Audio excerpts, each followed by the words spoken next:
Hi, everybody. Welcome to the podcast. Now, by some accounts, King James I of England, King James VI of Scotland, was a sort of ludicrous king.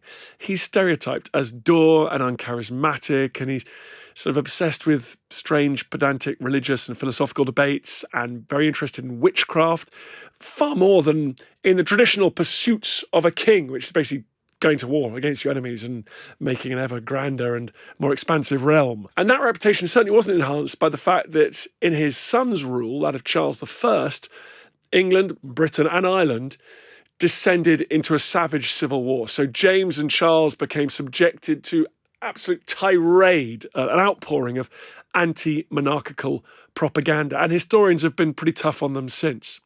But it seems to me that for many people, he's just a bit of a footnote, doesn't even deserve scrutiny. He's in the wake of two famous, illustrious queens, his mother, Mary Queen of Scots, and Elizabeth I, the Virgin Queen. He's also squeezed between the Tudor era and the Civil War.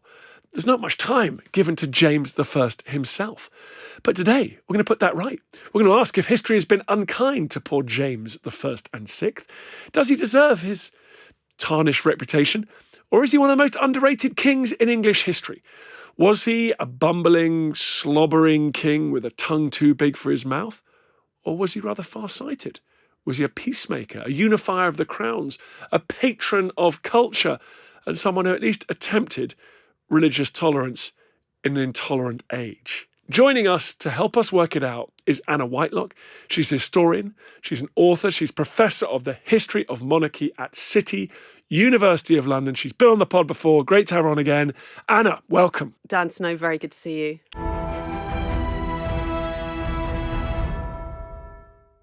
James I, I think, and James I and VI of Scotland, so he's king of, well, complicated. He's king of two kingdoms at the same time. Exactly. And a bit of Ireland. But anyway, he gets squeezed because everyone loves Elizabeth, widely regarded as top of the charts. And then people are interested in Charles I, his hapless son, and the Civil War. What do you think is that when you set out on this project, what's the public perception of James I, if we have one? Well, I think it's slobbering idiot, tongue too large for his mouth. And that's actually a thing. These are the cliches of the period, largely from an ousted courtier, Anthony Weldon, who was out of favour for writing a scurrilous tract against the Scots and then decided to kind of turn the tables and then write a piece about James which really had cemented for a long time, really through until the 1970s, his historical reputation, where he fiddled with his codpiece, he drank too much, his tongue was too large for his mouth. We think that's kind of perhaps just because I don't know, people say, well, his Scottish accent just was different from an English one, and so people just felt like he wasn't enunciating his words properly, just corrupt. It's very lewd sense of humour, is that we get that one? Very lewd, effeminate, relationships with male favourites. But even that, I think, hasn't really garnered the kind of attention that, of course, all the love affairs, rumoured or otherwise, of Elizabeth I have garnered. So in a way, when I started writing my book, it was very much about, the Tudor bandwagon suddenly stops on the death of Elizabeth, and so much popular interest in the Tudors. And then it just drops off a cliff. It's just a guillotine. Yeah, and no one's particularly interested in what comes next until the Civil War. And I was thinking, but that's bonkers, because, of course, the day that Elizabeth died is the day that James becomes King of England. And what's that like? What happens when a new royal family arrives at court after, a long reign of a single woman? Yeah, so lots of things that we think about happening in the Tudor period sort of happened under James. That includes Shakespeare writing many of his most famous plays, but it also the genesis of the British Empire. Yes, Francis Drake is claiming bits of land and the stuff going on in the late 16th century, but a lot of it really gets going in the 17th century under James and the early Stuart monarchy, right? Exactly. So people, I think, probably from school know that, there were obviously circumnavigation of the globe, and they think Walter Raleigh and Francis Drake, and we think about New World exploration.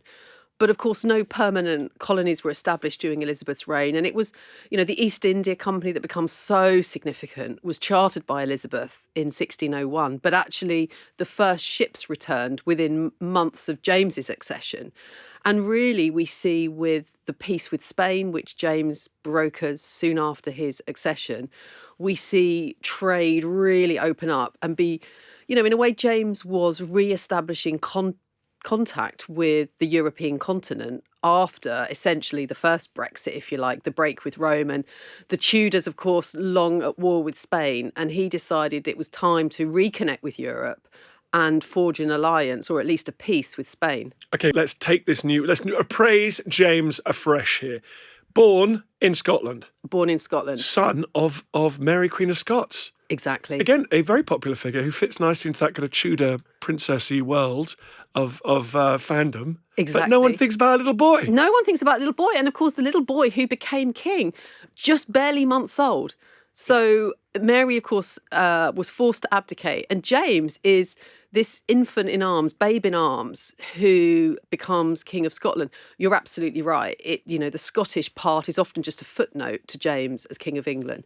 But actually what we see in Scotland is, as he grows up, him being quite a capable, agile manipulator of factions. You'd have to be. Exactly. To survive.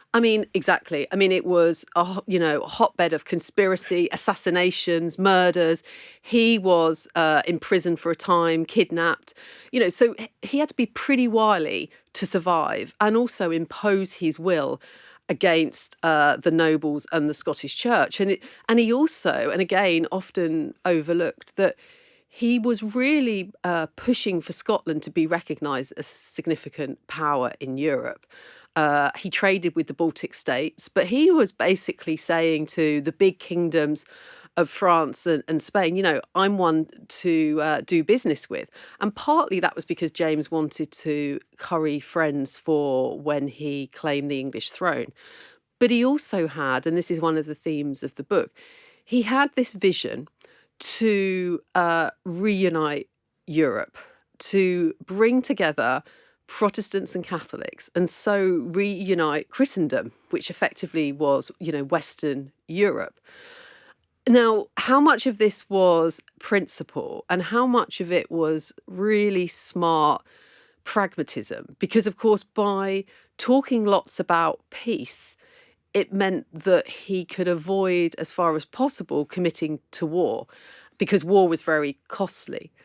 And so we see, in the first stage of that, it comes to fruition where he is at least not opposed to the English crown. So Spain, don't put forward, they don't get their act together, putting forward their own claimant when Elizabeth dies. And so James inherits the throne, having played quite a blinder in Scotland to hang on to that throne and establish himself, and he, as a significant European figure. So he's or King of Scotland in his own right, survives a very difficult childhood, establishes himself, as you say, just sits and waits for Queen Elizabeth to die. She is very cagey, but she dies, and he is the presumed heir. Although does she ever acknowledge him or not? She ever invites him down to London and no, they don't have a kind of handover. Yeah. She does give him a pension, so she tries to kind of keep him sweet, in order to kind of, she absolutely doesn't promise the succession to him, because she has a very clear sense the minute you nominate and name your heir, all attention focuses on that. She played that part during the reign of Mary Tudor. So she never explicitly names James. But, she turns at least a blind eye to secret correspondence that went on between the Earl of Essex and Robert Cecil with James. They're doing a bit of an unofficial handover to the exactly. transition committee. Okay. Absolutely. So the draft proclamation sent, getting James to approve it, that's all ready, so that when the moment comes, they're ready to go. They're waiting for it. And so despite the fact that, there was a real sense of fear in London, and I think we can, often underestimate that because it all turned out okay. But the end of Elizabeth's reign, beginning of James's reign, London was in lockdown. There was a plague. Literally, theatres were closed. People were fleeing London or staying in their homes. But also the ports were blockaded. The nobles put their treasure in the Tower. There was a real sense that there could be an invasion. And as it turned out, it was okay. But I would argue, Elizabeth had set up what could have been a very difficult position. But James, because we're talking about his surprising successes, he manages the succession. So that is a success. Exactly. Chalk that up. I mean, and he was a Scottish king coming to the English throne. I mean, you know all the battles between England and Scotland over the centuries. I don't even know them all. There's been so many, they cannot all be known. You don't know them. They cannot all be known. Well, one day you will know them. Yeah. So here we have Scottish king marching, well, not marching, meandering is probably a better word, wandering down the A1 to London, hunting as he went, stopping off, partying, being hosted. Lots of English courtiers going to him, looking to curry favour. Puritans petitioning him, ready for change. Catholics petitioning him. Everybody basically looking to James to answer all their hopes and dreams, because that, in a way, had been his great skill. He had been anything to anyone. He had promised the world to everybody, and by doing that, had managed to kind of maintain a position where everybody hoped in him for something. He got lucky. He avoided being blown up in the Gunpowder Plot. He did. So well done him. But let's take the different areas. Let's talk about the war. You mentioned Elizabeth locked in a long and just extremely costly, nightmarish war with Spain. The famous bits the English like to remember are the sort of Spanish Armada and the more swashbuckling bits. But really, a lot of it was going on in Ireland. It is just a catastrophe, monstrous crimes, famine, awful fighting. Very, very costly indeed. Elizabeth looks like she's going to lose occasionally. James resolves that, doesn't he? Yeah, I mean, absolutely. So England has been at war for 18 years with Spain. I mean, as you say, it's just become a war of attrition, and the impact at home, taxes, is just extraordinary. I mean, it's created such profound economic hardship, and it just can't be sustained any longer. And one of the things that is really interesting is when James does come to London to inherits the throne, people look to him as a source of peace. They go, oh, thank goodness, you are going to... We've seen that, of course, as King of Scotland, he was not at war with Spain. And so they see him as this sort of peacemaker figure. And although they're sort of, there's all the sort of eulogies to Elizabeth, they're also saying, among the clouds of fear for Elizabeth's death, the sun is rising. James is going to come and he's going to bring peace, which is what he does. He achieves peace in the Treaty of London, negotiated at Somerset House, and finally manages to bring to an end this big conflict, which was costly, as you say, but also was costly in terms of trade and access to the continent, because for many people, Catholic Europe had been a no-go area. There was no significant, trade because of embargoes. There was no significant travel. And so after the peace in 1604, the continent is opened up once again, and you begin to see, young sort of gentlemen, and of course it was gentlemen going on, I suppose, at the time, what we would call today gap years, but sort of grand tours where they would go and there would all be this kind of cultural flourishing, and they would bring back cultural products and, artworks and stuff, and it became this sense of sort of conspicuous consumption. And indeed, James's son, his elder son, Prince Henry, the Prince of Wales, who was a source of great hope and aspiration and ambition. He sent members of his household because he, it wasn't seen as safe for him to travel there, but he'd have, his friends going and reporting back and giving him a flavour of Europe. So suddenly, after 1604, Europe opens up again. And that becomes a really big deal. And particularly also for merchants, because the sort of Trumpian-style taxes against English goods get lifted, and there is once again ability to trade with Spain and Catholic Europe.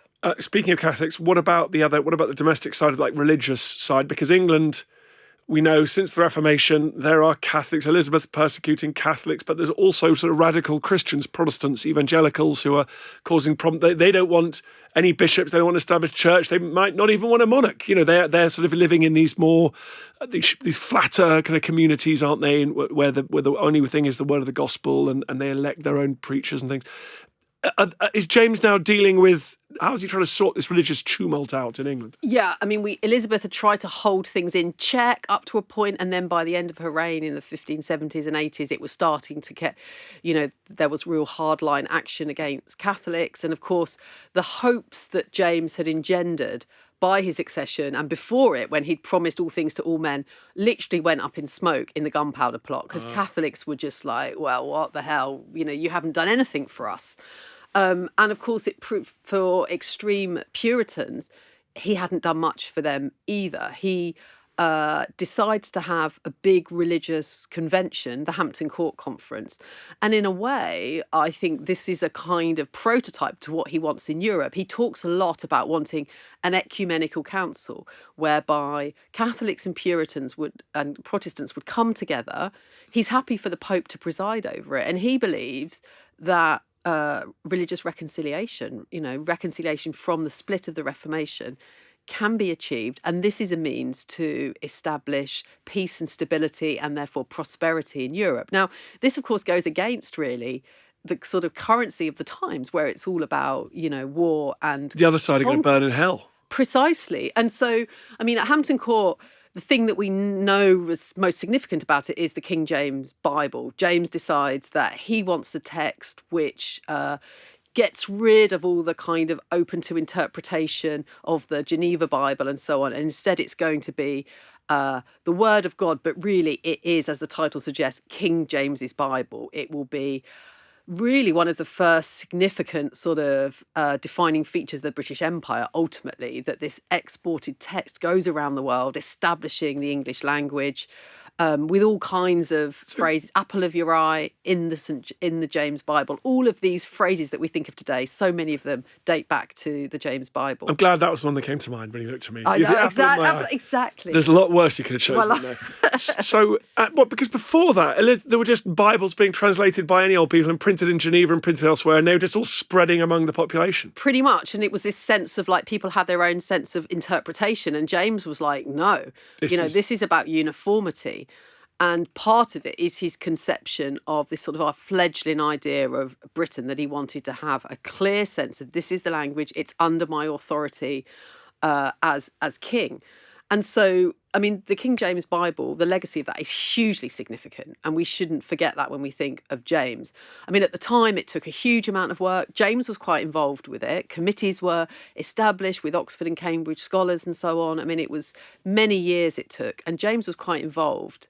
Because he was a scholar as well as being what I would argue as a politician. Did it reconcile? Did it sort of buy off these more evangelical Protestants a little bit, or not did really? Those splits it didn't. The splits remained, and in a way, they we see them sort of develop in different ways. So when we think about James's policy in Ireland and the plantation of Ulster, obviously we see Catholic tensions being hugely inflamed by the actions of James in Ireland. But then, of course, we also see the impact of James's policy on religion with the separatists, ultimately, who established the Plymouth colony, who, of course, decide they just want to create their own, religious utopia. They were from Lincolnshire, the Pilgrims, of course, the Mayflower, these things that are sort of familiar to people. And that's one of the things that I think was quite interesting when I was working on James, because I thought, Pocahontas, Mayflower, Hampton Court Conference, all of these things, which are sort of standalone events in many ways, are really, really part of the narrative of his reign, but also then have this wider significance in different ways in terms of the global impact. So like Elizabeth, he fails to reconcile these different religious groups in his kingdoms, and that will eventually help to destroy the rule of his son Charles. Yes. So in the sense of, and this is often the question, is where were the seeds of the Civil War planted? Yes, you can see them back in James's reign. Yes, you can see them in Elizabeth's reign.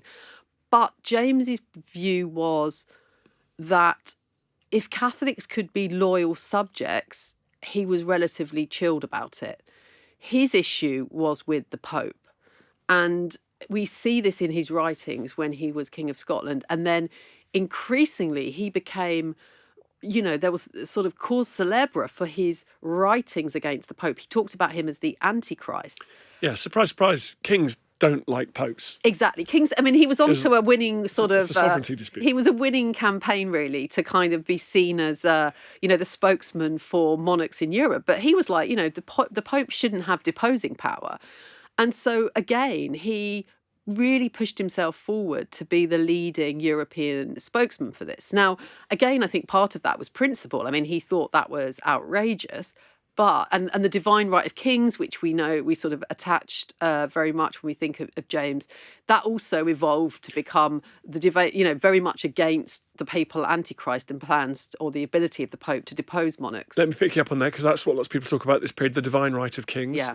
So James believed that he was on the throne by touched by the divine?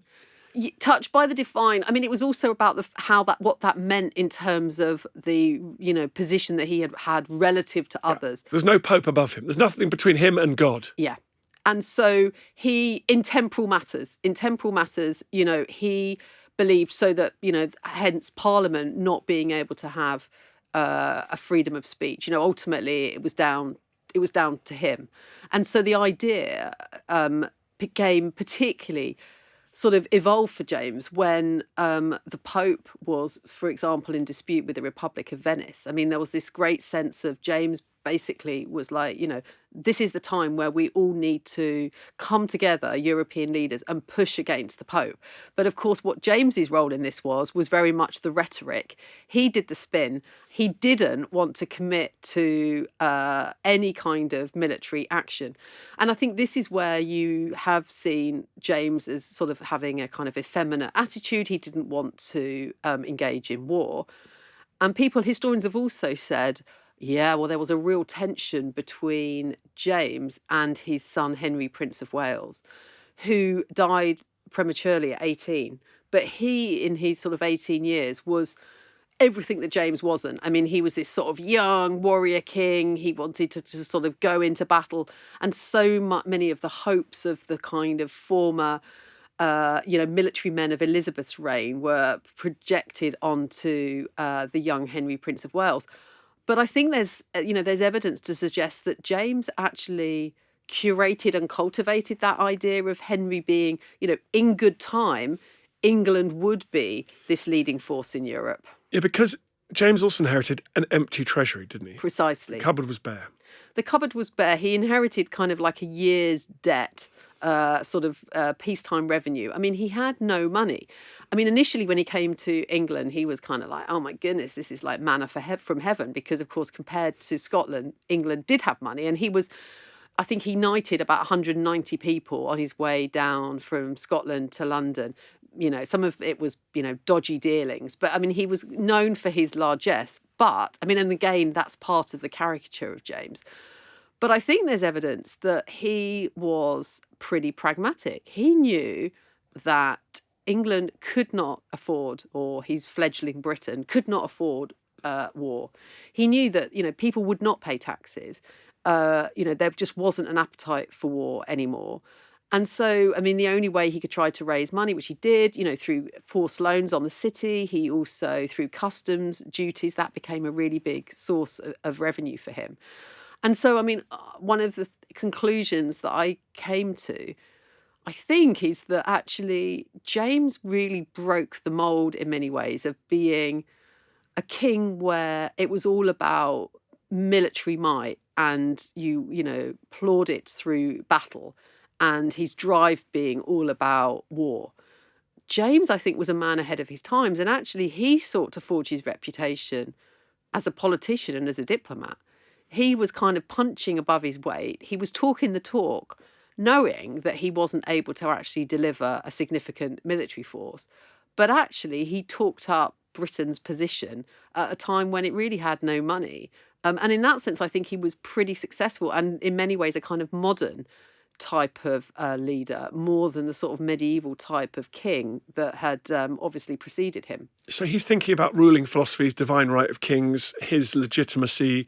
He is talking about peace across Europe, as you say. So yes, he's using, there's a lot of soft power here. Exactly. And then there's, on top of that, presumably culture, English and British culture at the time, Shakespeare, plays, architecture, all that kind of stuff. Exactly. So, I mean, the relations with Europe and the ability for people to travel and trade meant that Europe is opened up. And so, yeah, the sort of culture of Europe moves more readily through into Britain.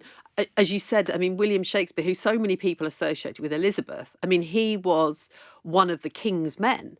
He was the king's playwright. And the first Christmas that the Stuarts have at court, Shakespeare is there putting on plays. So he's absolutely the heart of the court. And also, of course, James and his wife, Anna of Denmark, loved to stage these elaborate court masks. So theatre was really important. Writing was really important. So there was this kind of flourishing of art under James. And both his sons, actually, first Prince Henry and then Charles, were great art collectors. They built up libraries. Architecture becomes a big thing. Of course, Banqueting House was burnt down, and then the new Banqueting House was built. So there really was, people like Indigo Jones, there really was a flourishing of architecture and art, literature and drama, the sorts of things that people associate with Elizabeth, but, were happening very much under James too. So tonight, great. So the battlefield, he sort of pivoted and he developed soft power, a bit like Britain in the late 20th century. So with ideas and culture, he found greatness in other ways. Absolutely. I mean, that's what to me was really interesting. I mean, if people thought about it, Britain had no standing army. There was no regular revenue for the crown, regular taxation. But he was really up there as one of the most significant European statesmen. He would be, publishing these treaties against the Pope, about the Pope. People would be looking to Britain, looking to Prince Henry, his son, before his death, as being a future great warrior leader. And then, of course, James's other tactic alongside the spin, which was really what it was, being the sort of the rhetoric, the principle, his diplomacy, was how he planned to use the marriages of his children. So the marriages of his children were going to be the capstone of his policy of religious reconciliation. So essentially, he was going to marry one of his children, his daughter Elizabeth, to a Protestant, and he did, the Elector Frederick of the Palatine. And he married, or he was then going to marry his son, first Prince Henry, and then when he died, Prince Charles, to a Catholic. So he would basically create this balance in Europe by a Protestant and a Catholic marriage. And he thought that, again, this would be a means by which Europe could be reconciled. And he really did talk a lot about that. And it wasn't an idea that was completely dismissed at the time, this idea of a religious reconciliation. And it wasn't simply because James was, a bit effeminate and a bit weak and didn't like war. First of all, he was pragmatic about the money, but also I think there's evidence to suggest that his big focus was on the Ottoman Turks. So actually, he thought Europe needs to be, united or reunited and stable, and then we can really go against the Ottoman Turk. So he did have he wasn't purely a sort of pacifist just for the sake of it.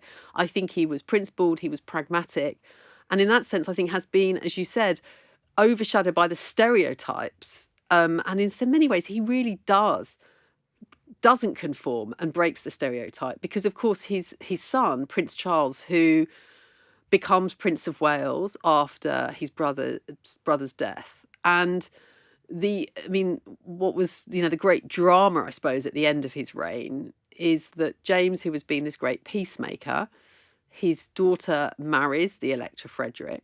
And it's great. This is the first stage of a big, if the Protestant marriage and the Elector Frederick leading the Protestant Union, it's all good. And James, of course, is, this is only step one. There's going to be a marriage to a Catholic. But then what happens? His son-in-law goes a bit rogue. The 30 Years' War happens. The 30 Years' War. He accepts the Bohemian crown. And suddenly it's like, what? Goodness me, what is going on? You were not supposed to do that. A massive religious war. A massive religious war. And what was amazing really is reading the letters from Elizabeth Stuart, who for a very short time is ultimately it was the Winter Queen, her husband, the Winter King. Queen of Bohemia, yeah. Queen of Bohemia. They were only there and then they got thrown out of Bohemia. And she's basically for a very short time, and then she goes into exile with her husband in The Hague. And they're writing to James going, you can't leave me. What kind of father are you? And James is like, hold on a second, my whole plan for peace is completely going up in flames here. Because, of course, he had been this great champion of peace and Europe was absolutely imploding. And James's solution, rather than kind of think, actually, I'm just going to have to lean into this and, send an army, is no, let me just push for a marriage for Prince Charles with the Infanta Maria that'll sort it. of Spain, because then that will be a marriage. And as part of the prenup, we'll just get Philip to sort out the Austrian Habsburgs. We'll get them to sort out and bring an end to this nasty conflict in Europe. That doesn't happen. And so by the end of his reign, James has been really wrong-footed by his children, because Elizabeth is putting pressure on her brother, Prince Charles, who has, got very close to James's favourite, George Villiers, the Duke of Buckingham.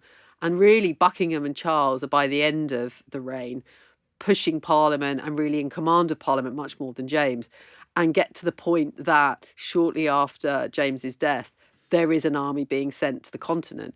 But, James can say that he preserved peace throughout his reign, which in that sense is no small feat. And James could also say, if he was alive here with us now, you see what happened after I died? Because those armies that King Charles I sent to the continent were an absolute catastrophe. Yeah. It proves his point. I mean, exactly. It was, we were never going to be able to sustain a significant military force.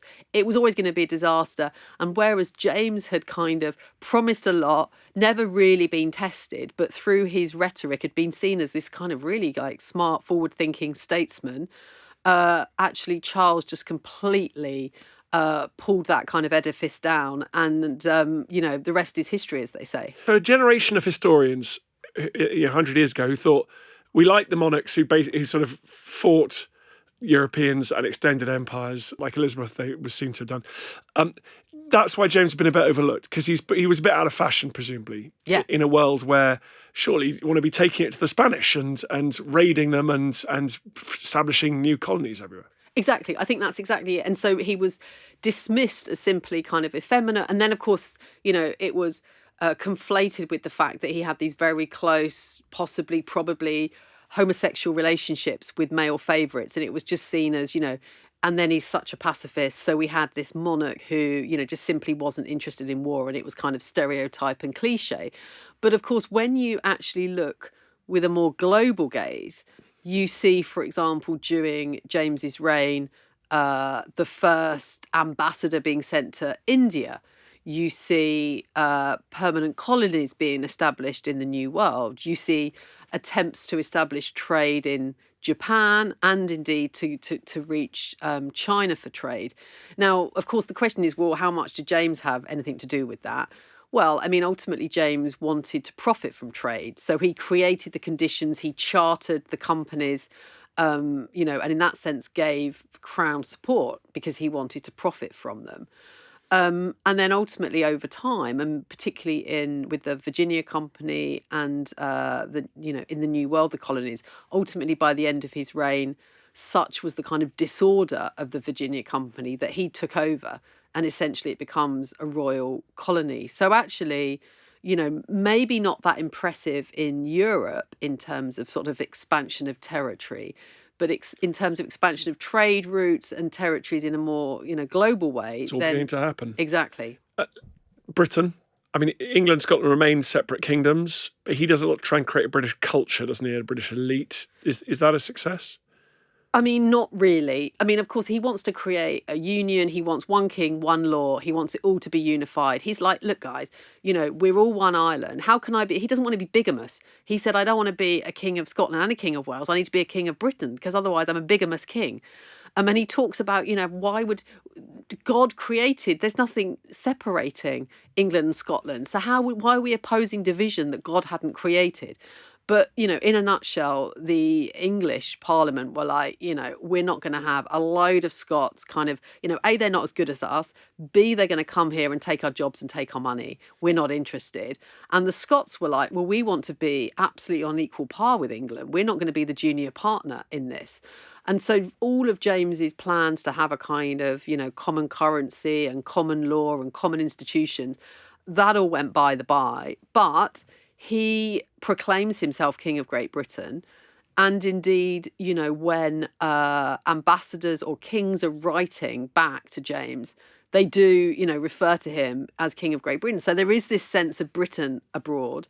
He also creates the Union Jack, which, again, he has to kind of concede the fact that the George Cross is sort of on the sort of superior or on top of the English flag for the Scots, and vice versa for the English. And he also manages to get through birthright citizenship. So he again argues against his parliament that if you are born in Scotland after his accession, you also have rights in England as well. So he goes some way to establish Britain. But also, I think what we do see, and what again was really interesting, is that a sort of identity emerges, particularly when his daughter and the Protestants are under such peril in Europe.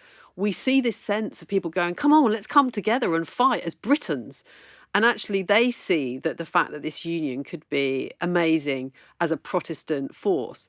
And at the same time, we also see the sort of rise of newspapers and real interest in Europe, because people were so interested in the plight of the king's daughter. So a kind of unified identity emerges in a way, not in a way that James would perhaps have wanted, but as a kind of sense of a sort of Protestant Britain and what it could do in relation to the continent and the plight of the Protestants there. Tough time, tough neighbourhood. King James, after him, came the deluge, terrible civil war, ripped Britain apart, arguably Britain's bloodiest war per capita in its history. Does he deserve the blame for that, or was it just the time, his slightly useless son, lots of Protestant headbangers, massive war in Europe, treasury that from problems hung over from the Tudor settlement in terms of finances and religion? I mean, was it just an unmanageable? I think it probably was inevitable. I think James's reign saw, cracks emerging, the relations with Parliament, asserting its voice, wanting a role in, just freedom of expression, really. It wanted to have its say. So I think the genie was out of the bottle in many ways during James's reign, but I don't think necessarily as a product of what James did.